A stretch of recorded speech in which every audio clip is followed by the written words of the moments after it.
ಆತ್ಮೀಯ ಬಂಧುಗಳೇ, ಶ್ರೀಮದ್ ಭಾಗವತಂ ಸ್ಕಂದ 3 ಭಾಗ 1 ಅಧ್ಯಾಯ 6 ವಿಶ್ವರೂಪ ಸೃಷ್ಟಿ. ಇದರಿಂದ ಇವತ್ತು 5ನೇ ಶ್ಲೋಕವನ್ನು ತಿಳ್ಕೊಳ್ಳೋಣ. ಶ್ಲೋಕ 5. ಪರೇಣ ವಿಶತಾ ಸ್ವಸ್ಮಿನ್ ಮಾತ್ರಯ ವಿಶ್ವಸೃಗ್ಗಣಃ ಚುಕ್ಷೋಭಾನ್ಯೋನ್ಯಮಾಸಾದ್ಯ ಯಸ್ಮಿನ್ ಲೋಕಾಶ್ಚರಾಚರಾಃ. ಅನುವಾದ: ಭಗವಂತನು ಸ್ವಾಂಶ ವಿಸ್ತೃತ ರೂಪದಲ್ಲಿ ವಿಶ್ವ ಸೃಷ್ಟಿಯ ಮೂಲಾಂಶಗಳಲ್ಲಿ ಪ್ರವೇಶಿಸಿದಾಗ ಅವು ಅದ್ಭುತ ರೂಪದಲ್ಲಿ ಪರಿವರ್ತನೆಗೊಂಡವು. ಅದರಲ್ಲಿ ಎಲ್ಲ ಗ್ರಹ ವ್ಯೂಹಗಳು, ಎಲ್ಲ ಚರಾಚರ ಸೃಷ್ಟಿಗಳು ನೆಲೆಸಿರುತ್ತವೆ. ಇದು ಶ್ಲೋಕ ಮತ್ತೆ ಅದರ ಅನುವಾದ. ಈಗ ಭಾವಾರ್ಥದ ಮೂಲಕ ನಾವು ಇದರ ಅರ್ಥವನ್ನು ತಿಳ್ಕೊಳ್ಳೋದಕ್ಕೆ ಪ್ರಯತ್ನ ಮಾಡೋಣ. ಓದ ಭಾಗದಲ್ಲಿ ನಾವೇನು ತಿಳ್ಕೊಂಡ್ವಿ?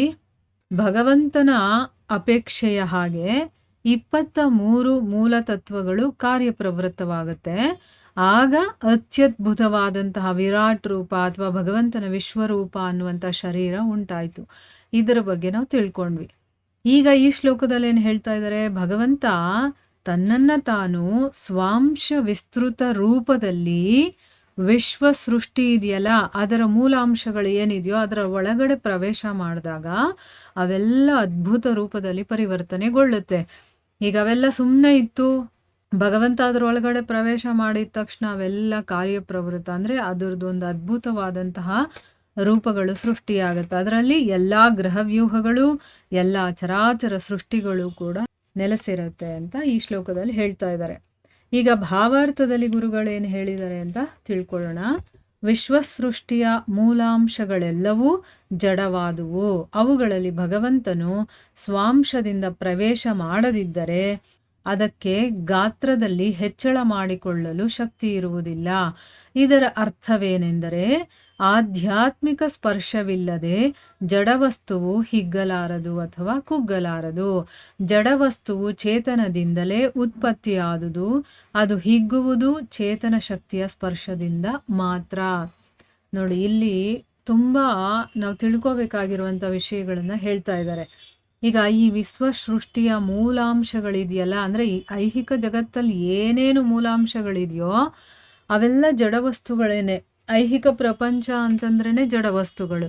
ಅದರಲ್ಲಿ ಭಗವಂತನ ಸ್ವಾಂಶ ಪ್ರವೇಶ ಮಾಡದೇ ಇದ್ದರೆ, ಅಂದರೆ ಭಗವಂತ ತನ್ನನ್ನು ತಾನು ಅದರ ಒಳಗಡೆ ಪ್ರವೇಶ ಮಾಡಿಕೊಳ್ದೇ ಇದ್ದರೆ, ಆ ವಸ್ತುಗಳಲ್ಲಿ ಭಗವಂತನ ಅಂಶ ಅನ್ನೋದು ಒಂದಿಲ್ಲ ಅಂತಂದರೆ ಅದಕ್ಕೆ ದೊಡ್ಡದು ಮಾಡ್ಕೊಳ್ಳೋದಕ್ಕೆ, ಅಂದರೆ ಅದು ಬೆಳೆಯೋದಕ್ಕೆ ಅಂತ ಇಟ್ಕೊಳ್ಳೋಣ. ಈಗ ಒಂದು ಬೀಜ ಇರತ್ತೆ, ಆ ಬೀಜದ ಒಳಗಡೆ ಭಗವಂತ ಹೋದಾಗ ಮಾತ್ರ, ಅವನ ಒಂದು ಅಂಶ ಅದರೊಳಗಡೆ ಸೇರಿಕೊಂಡಾಗ ಮಾತ್ರ ಅದು ಗಾತ್ರದಲ್ಲಿ ಬೆಳೆಯೋದಕ್ಕೆ ಸಾಧ್ಯ. ಈಗ ಒಂದು ಮಗು ಬೆಳಿಬೇಕಾದ್ರೆ ಅಲ್ಲಿ ಭಗವಂತ, ಅಂದರೆ ಆ ಶರೀರದ ಅಂಶ ಸೇರಿದ್ರು ಕೂಡ ಅದರಲ್ಲಿ ಆ ಭಗವಂತನ ಒಂದು ಅಂಶ ಸೇರಿಕೊಂಡಾಗ ಮಾತ್ರ ಅದಕ್ಕೆ ಬೆಳವಣಿಗೆ ಅನ್ನೋದು ಇರೋದು.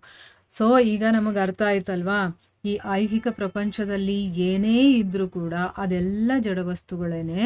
ಅದರಲ್ಲಿ ಭಗವಂತ ಸ್ವಾಂಶದಿಂದ ಪ್ರವೇಶ ಮಾಡಿದಾಗ ಮಾತ್ರ ಅದು ಗಾತ್ರದಲ್ಲಿ ಹೆಚ್ಚು ಮಾಡಿಕೊಳ್ಳೋದಕ್ಕೆ ಶಕ್ತಿ ಇರುತ್ತೆ, ಇಲ್ಲ ಅಂದರೆ ಅದಕ್ಕೆ ಇರೋದಿಲ್ಲ.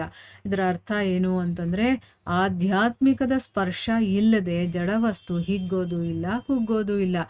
ಇದಕ್ಕಿನ್ನೂ ಒಂದು ಉದಾಹರಣೆ ನೋಡಿ. ನಾವು ಸತ್ತು ಹೋದಾಗ ಈ ದೇಹ ಇರತ್ತೆ, ಆದರೆ ಆ ದೇಹದಲ್ಲಿ ಕಣ್ಣು, ಮೂಗು, ನಾಲಿಗೆ ಎಲ್ಲ ಇದ್ರೂ ಕೂಡ ಏನಾದರೂ ಅದು ಕೆಲಸ ಮಾಡುತ್ತಾ? ಇಲ್ಲ. ಅದೇ ಆತ್ಮ, ಅಂದರೆ ಅದು ಭಗವಂತನ ಒಂದು ಅಂಶ. ಅದು ಇದ್ದಾಗ ಮಾತ್ರ ಆ ಶರೀರ ಕೆಲಸ ಮಾಡೋಕ್ಕಾಗೋದು. ಸೊ ಇವಾಗ ನಮಗೆ ಗೊತ್ತಾಯ್ತಲ್ವಾ, ಈ ಶರೀರ ಅಂದರೆ ಜಡ, ಆ ಒಳಗಡೆ ಆತ್ಮ ಅನ್ನೋದು ಏನಿದೆಯೋ, ಭಗವಂತನ ಒಂದು ಅಂಶ ಏನಿದೆಯೋ ಅದು ಆಧ್ಯಾತ್ಮಿಕವಾಗಿರೋದು. ಯಾವಾಗ ಆಧ್ಯಾತ್ಮಿಕದ ಸ್ಪರ್ಶ ಆ ಜಡವಸ್ತುಗಾಗುತ್ತೋ ಆಗದು ತನ್ನ ಕೆಲಸವನ್ನು ಮಾಡಿಕೊಳ್ಳುತ್ತೆ, ಇಲ್ಲ ಅಂದರೆ ಇಲ್ಲ. ಅಂದರೆ ಜಡವಸ್ತು ಚೇತನದಿಂದಾನೇ ಉತ್ಪತ್ತಿ ಆಗಿರುವಂಥದ್ದು. ಅದು ಹಿಗ್ಗೋದು ಚೇತನ ಶಕ್ತಿಯ ಸ್ಪರ್ಶ ಆದಾಗ ಮಾತ್ರ. ಅಲ್ಪ ಬುದ್ಧಿಯ ಜನರು ತಪ್ಪಾಗಿ ಭಾವಿಸಿರುವಂತೆ ಪೂರ್ಣ ವಿಶ್ವದ ಅಭಿವ್ಯಕ್ತಿಯು ತಾನಾಗಿಯೇ ಅದರ ಅದ್ಭುತ ರೂಪವನ್ನು ತಾಳಿಲ್ಲ. ಜಡದೊಳಗೆ ಚೇತನವಿರುವವರೆಗೆ ಜಡವು ಬೇಕಾದಂತೆ ವೃದ್ಧಿಯಾಗಬಲ್ಲದು. ಆದರೆ ಚೇತನವಿಲ್ಲವಾದರೆ ಜಡದ ವೃದ್ಧಿ ನಿಂತು ಹೋಗುವುದು. ಈಗ ಬುದ್ಧಿ ಇಲ್ಲದೆ ಇರೋರು ಅಂದರೆ ಏನು, ತಿಳುವಳಿಕೆ ಜ್ಞಾನ ಇದನ್ನೆಲ್ಲ ತಿಳ್ಕೊಳ್ದೆ ಇರೋರು ಇರ್ತಾರಲ್ಲ, ಅವ್ರು ಏನು ಅಂದ್ಕೊಂಡಿದ್ದಾರೆ ಅಂದರೆ ಈ ವಿಶ್ವ ತಂತಾನಾಗೆ ಸೃಷ್ಟಿಯಾಗ್ಬಿಟ್ಟಿದೆ, ಅದೇ ಒಂದು ಅದ್ಭುತ ರೂಪವನ್ನು ತಗೊಂಡ್ಬಿಟ್ಟಿದೆ ತಂತಾನಾಗಿ ಅಂತ ಹೇಳ್ತಾರೆ. ಆದರೆ ಇಲ್ಲಿ ನಾವು ಭಾಗವತದಿಂದ ನಾವು ತಿಳ್ಕೊಳ್ಳೋದೇನು, ಜಡದ ಒಳಗಡೆ ಚೇತನ ಇದ್ದರೆ ಮಾತ್ರ ಜಡ ಹೇಗೆ ಬೇಕಾದರೂ ವೃದ್ಧಿಯಾಗೋದು. ಅಂದರೆ ಏನು, ಇದೆಲ್ಲ ಆಗಿರೋದು ಆಧ್ಯಾತ್ಮಿಕತೆಯಿಂದ. ಅಂದರೆ ಭಗವಂತ ಚೈತನ್ಯ ಶಕ್ತಿ, ಅವನಿಂದಾನೇ ಇದೆಲ್ಲ ಬಂದಿರುವಂಥದ್ದು. ಸೊ ಅದಕ್ಕೆ ಜಡದೊಳಗಡೆ ಚೇತನ ಇದ್ದಾಗ ಜಡ ಎಷ್ಟು ಬೇಕಾದರೂ ಅದು ಬೆಳೆಯತ್ತೆ, ಆದರೆ ಚೇತನ ಇಲ್ಲದೆ ಇದ್ದರೆ ಜಡದ ವೃದ್ಧಿ ಅನ್ನೋದು ನಿಂತು ಹೋಗುತ್ತೆ. ಉದಾಹರಣೆಗೆ ಜೀವಿಯ ಭೌತಿಕ ಶರೀರದಲ್ಲಿ ಚೇತನ ಪ್ರಜ್ಞೆ ಇರುವವರೆಗೆ ದೇಹವು ಅಗತ್ಯವಾದ ಗಾತ್ರದವರೆಗೆ ವೃದ್ಧಿಯಾಗುತ್ತದೆ. ಮೃತವಾದ ಭೌತಿಕ ದೇಹವು ಅದರಲ್ಲಿ ಚೇತನ ಪ್ರಜ್ಞೆ ಇಲ್ಲದಿರುವುದರಿಂದ ಬೆಳೆಯುವುದಿಲ್ಲ. ನೋಡಿ, ಉದಾಹರಣೆ ಇಲ್ಲಿ ಗುರುಗಳು ಕೂಡ ಹೇಳಿದ್ದಾರೆ. ಒಬ್ಬ ಜೀವಿ ಈ ಭೌತಿಕ ಒಂದು ಶರೀರದಲ್ಲಿ ಇದ್ದಾಗ ಆ ಶರೀರ ಬೆಳೀತಾ ಇದೆ ಅಂದರೆ ಅಲ್ಲಿ ಚೈತನ್ಯ ಪ್ರಜ್ಞೆ ಇರೋ ತನಕ ಮಾತ್ರ ಬೆಳೆಯುತ್ತೆ. ಯಾವಾಗ ದೇಹದ ಅಗತ್ಯವಾದಂತಹ ಗಾತ್ರದವರೆಗೂ ಕೂಡ ಅದಕ್ಕೆ ಎಷ್ಟು ಬೆಳೆಯೋದಕ್ಕಾಗುತ್ತೋ ಅಲ್ಲಿವರೆಗೂ ಕೂಡ ಬೆಳೆಯುತ್ತದು. ಆದರೆ ಸತ್ತೋದ ಮೇಲೆ ಆ ಭೌತಿಕ ದೇಹ ಅದರಲ್ಲಿ ಇವಾಗ ಆ ಚೈತನ್ಯ ಪ್ರಜ್ಞೆ ಇರೋದಿಲ್ಲ ಅಲ್ವಾ, ಅಂದರೆ ಆತ್ಮ ಅಂತ ನಾವು ಹೇಳ್ತೀವಲ್ವಾ, ಅದು ಇಲ್ಲದೆ ಇದ್ದಾಗ ಅದು ಬೆಳೆಯೋದಕ್ಕೆ ಸಾಧ್ಯನೇ ಇಲ್ಲ. ಬೆಳೆಯೋದಿರಲಿ, ಅದು ಸ್ವಲ್ಪ ಹೊತ್ತು ಬಿಟ್ಟರೆ ಅದು ಕೊಳೆತು ಹೋಗುತ್ತೆ. ಭಗವದ್ಗೀತೆಯಲ್ಲಿ ಚೇತನ ಪ್ರಜ್ಞೆಗೆ ಮಹತ್ವವನ್ನು ಕೊಡಲಾಗಿದೆ, ಎಲ್ಲದೇ ದೇಹಕ್ಕಲ್ಲ. ಅಂದರೆ ಇಲ್ಲಿ 2ನೇ ಅಧ್ಯಾಯದಲ್ಲಿ ಕಂಪ್ಲೀಟು ಭಗವಂತ ಭಗವದ್ಗೀತೆನಲ್ಲಿ ಬರೀ ಆತ್ಮದ ಬಗ್ಗೆನೇ ಬೇಕಾದಷ್ಟು ವಿಷಯಗಳನ್ನು ಹೇಳಿದ್ದಾನೆ. ಸೊ ಭಗವದ್ಗೀತೆಯಲ್ಲೂ ಕೂಡ ಚೈತನ್ಯಕ್ಕೆ ಮಹತ್ವವನ್ನು ಕೊಟ್ಟಿದ್ದಾರೆ ಹೊರತು ದೇಹಕ್ಕಲ್ಲ. ದೇಹ ಇರೋದು ಬರೀ ನಾವು ಬಳಸ್ಕೊಳ್ಳೋದಕ್ಕಷ್ಟೇ ಹೊರತು ಅದೇ ಮುಖ್ಯ ಅಂತ ನಾವು ತಿಳ್ಕೊಬಾರ್ದು, ಆಯಿತಾ. ಈಗ ದೇಹ ಇದ್ದರೂ ಕೂಡ ಅದರಲ್ಲಿ ಆತ್ಮ ಇಲ್ಲ ಅಂತಂದರೆ, ಆ ಭಗವಂತನ ಒಂದು ಚೈತನ್ಯ ಶಕ್ತಿ ಇಲ್ಲ ಅಂತಂದರೆ ದೇಹ 1-2 ದಿವಸನೂ ಈಗ ಇಡೋದಕ್ಕಾಗೋದಿಲ್ಲ, ಕೊಳೆಯೋದಕ್ಕೆ ಶುರು ಆಗ್ಬಿಡುತ್ತೆ, ಆಯಿತಾ. ನಾವು ನಮ್ಮ ಸಣ್ಣ ಶರೀರಗಳಲ್ಲಿ ಅನುಭವಿಸಿರುವಂತೆ ವಿಶ್ವರೂಪದ ದೇಹವು ಅದೇ ಪ್ರಕ್ರಿಯೆಯಂತೆ ಬೆಳೆದು ದೊಡ್ಡದಾಯಿತು. ಆದುದರಿಂದ ವ್ಯಕ್ತಿಗತವಾಗಿ ಅತಿ ಸೂಕ್ಷ್ಮವಾಗಿರುವ ಆತ್ಮವು ವಿಶ್ವರೂಪದ ಅದ್ಭುತಾಕಾರ ತಾಳಲು ಕಾರಣವೆಂದು ಮೂರ್ಖನಾಗಿ ವ್ಯಕ್ತಿಯು ಯೋಚಿಸಕೂಡದು. ವಿಶ್ವರೂಪವನ್ನು ವಿರಾಟ್ ರೂಪವೆಂದು ಕರೆಯಲು ಕಾರಣವೇನೆಂದರೆ ಅದರೊಳಗೆ ಪರಮಪ್ರಭು ಭಗವಂತನು ಸ್ವಾಂಶದಿಂದ ಇರುತ್ತಾನೆ.